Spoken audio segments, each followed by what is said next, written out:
Okay, so hi, I'm Russell Quirk, one of the co-founders at Propaganda PR, and I thought that as we're in this weird and strange situation, it would be good to talk to some industry figures and to see what they're up to and what their outlook is and so on. So hopefully this will be a relatively brief vodcast, I guess. And today I'm going to be talking to Marc von Grundherr, who's the director, one of the directors at Benham and Reeves. Hello, Marc. Good morning. How is everybody? Yeah, very well, thank you. Good. Just give us a quick intro, Marc. Yeah, so my name is Marc von Grundherr. I'm the director of Benham and Reeves. I've been working in property now for 25 years. If anybody doesn't know our business, which I hope is not very many, but a lot of people don't, Benham and Reeves have been going since 1958. We've been going for over 60 years. We have 16 offices throughout London. And we've got overseas offices, international focused offices in Hong Kong, which we've been there for 25 years, Singapore, KL. We have an office in Shanghai. We also cover Beijing.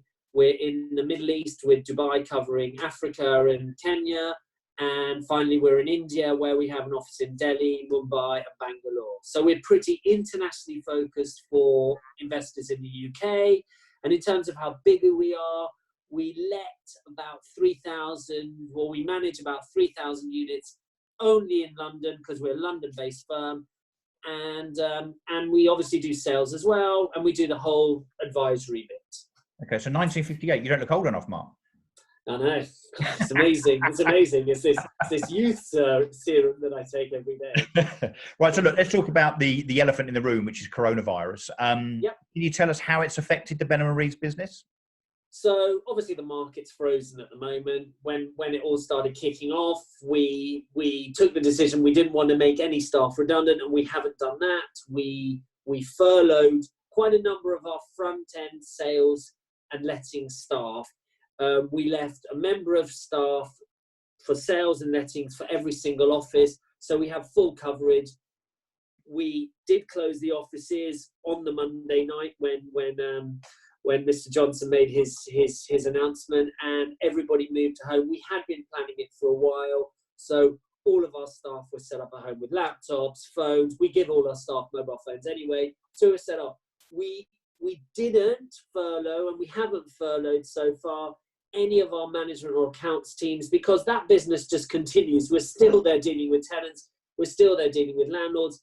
Obviously, chasing rent at this time has become quite difficult because a lot of other people have been furloughed. A lot of other businesses have been severely affected, and so dealing with that has been, our accounts team have been on a probably 150% of the day. Our management team less so, but they're still all working. We're still here. So the reality is this is a temporary blip, and the government incentives that they've brought in with furloughing and the rates and all of that has a massive help for us. Yeah, so look, very interesting to say that you haven't made anybody redundant, thank goodness. So people have been furloughed, understandably. Look, every agent furloughed staff.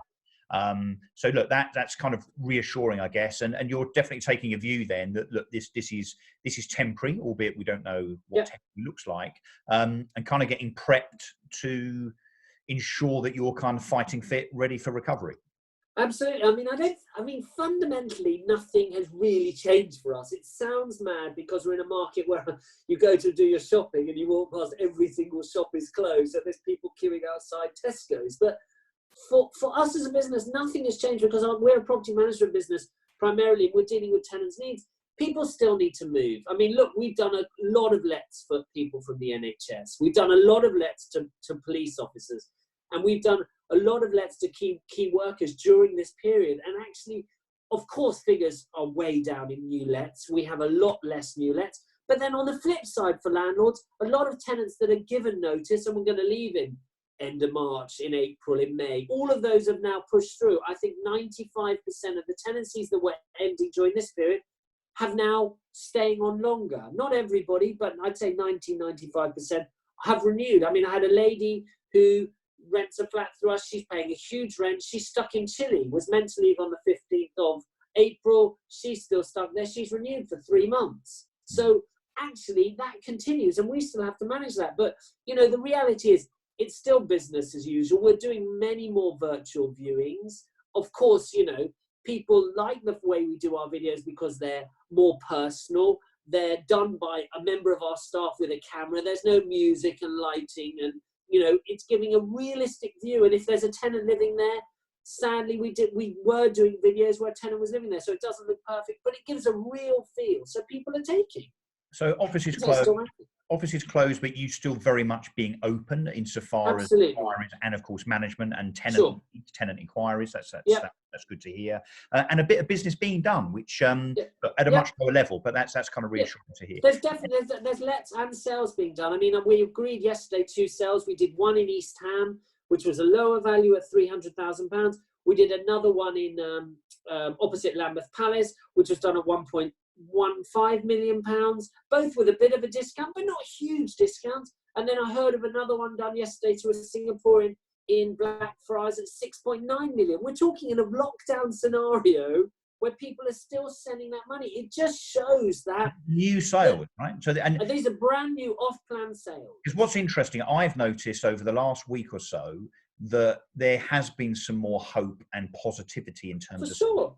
Sentiment is definitely there. I mean, obviously video conferencing is the way to go, and I'm doing, you know, 6-7 a day at the moment, and I'm speaking to investors overseas, our local offices.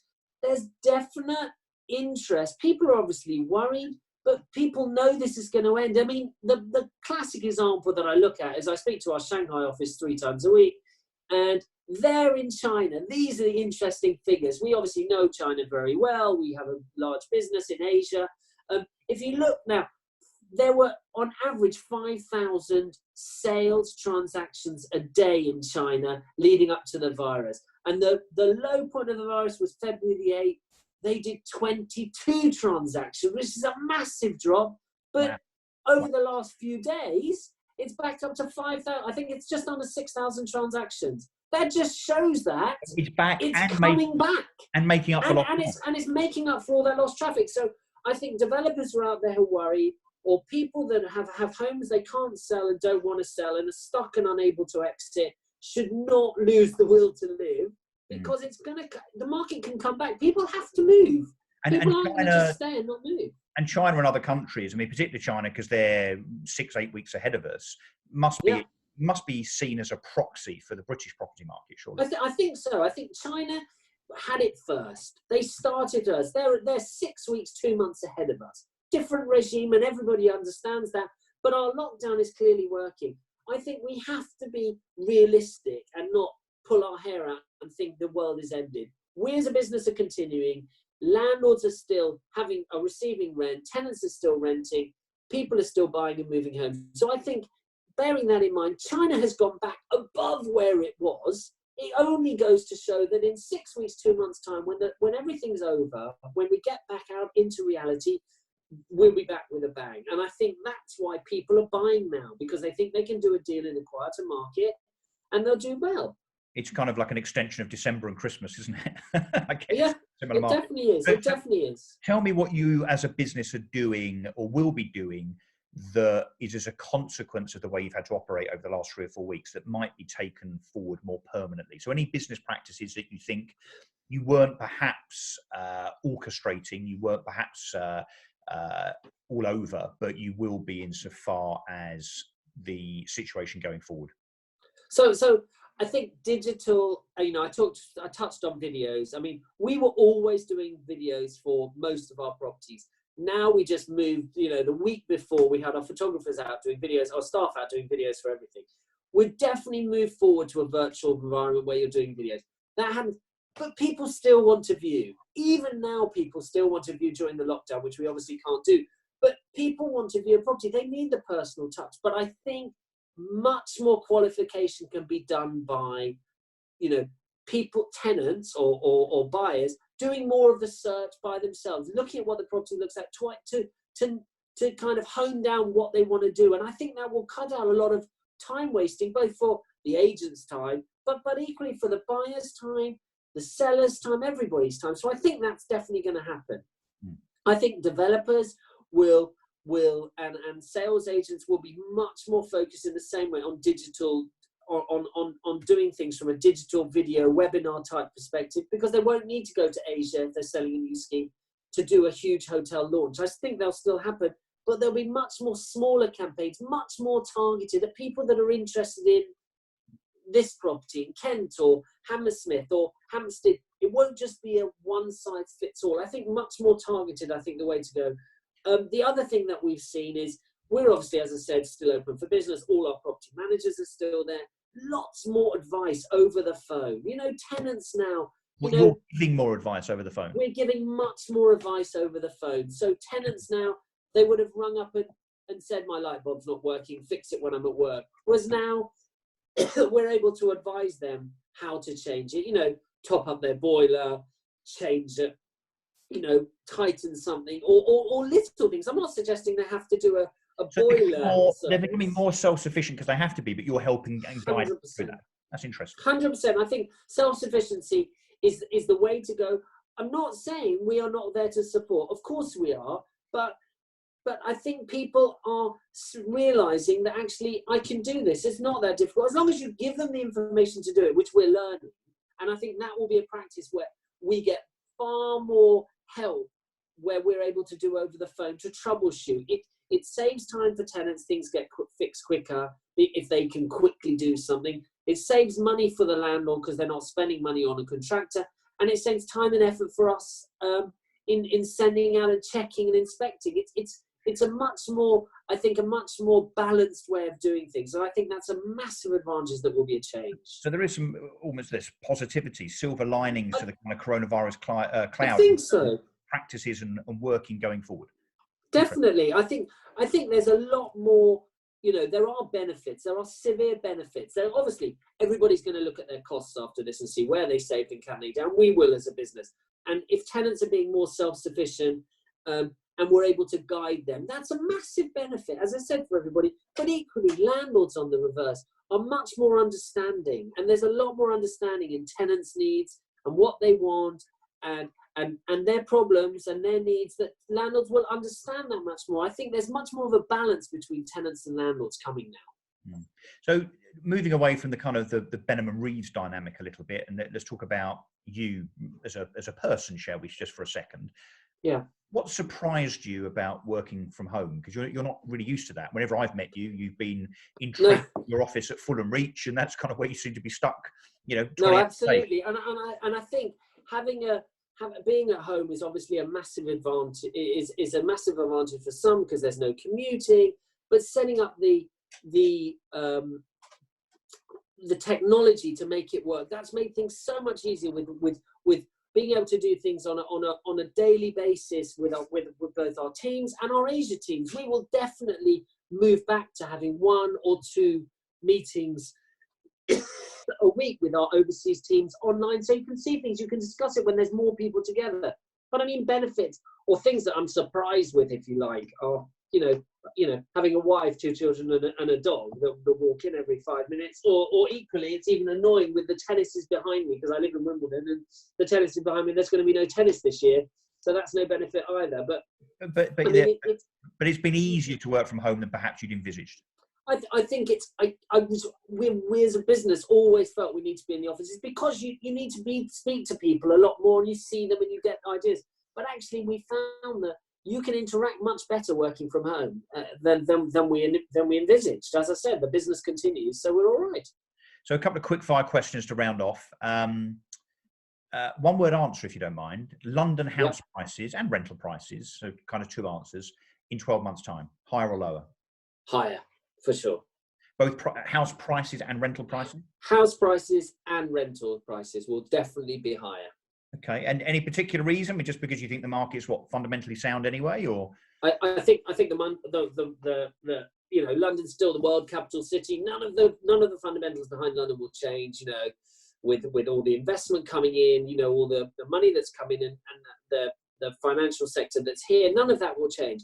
I think house prices will go up because they have been so flat for such a while. There is pent up demand. There is the new 2% stamp duty for overseas buyers that's coming in next April 2021. that will bring in, I think there will be a lot of buyers. As I talked about the China figures, I think that will indicate people will come in and buy. So I think that will have an effect. A stampede of foreign buyers in anticipation of that. So they've got 12 months to get in. But there are already buyers talking about it. And the thing is, people want stuff that is either completed or going to complete before the April cutoff. Because if they don't complete before the April cutoff, they'll have to pay the 2%. So even though it's only 2%, people like to make a saving. So I think that's be up. I think that'll be up. My other prediction is that you'll see rents go up, and that will be because of a reduction in supply and an increase in demand. It's the same demand and supply everybody talks about. PwC forecasted by 2025, 60% of Londoners will be renting. At the moment, it's 35 or 40%. Mm-hmm. That increase of more people renting, priced out of the market or wanting flexibility, puts more demand on the rental market. And on the reverse of that, with the government's onslaught of buy-to-let landlords and less of them buying, that means that not so many have been buying. In fact, massive drop in investors. And most of the stuff we are selling for our existing investor stock has been going to owner-occupiers, not to new investors. And so I think that will done. And your prediction is that will change, you think, now over the next 2, 3, 4, 5 years? You think I don't think there'll be any change. I think buyers will return in the owner-occupier market and people buying. But buying for investment, I think, unless there's a serious tax change, unless the government change their view on buy-to-let investors, nothing will change. For a UK resident, this is not, to be a buy-to-let investor is not tax. It's become tax inefficient, and people don't want to do it. I mean, nothing has changed in terms of being able to get finance. Obviously, interest rates are 0.1%, they're the lowest historically. And so everything is there to make it a good investment. But I think people have felt they've been on so much pressure that they haven't wanted to do it. And then if you look at overseas investors, not only have they made all the changes for them, they're now going to add on a 2% stuff. So I don't think any of that will help. Yeah. Okay, well, thank you. That's quite an interesting big prediction. So I guess just to round off, really, your kind of mindset, your sentiment. Are you more positive than you are negative, or more negative than you are positive about things?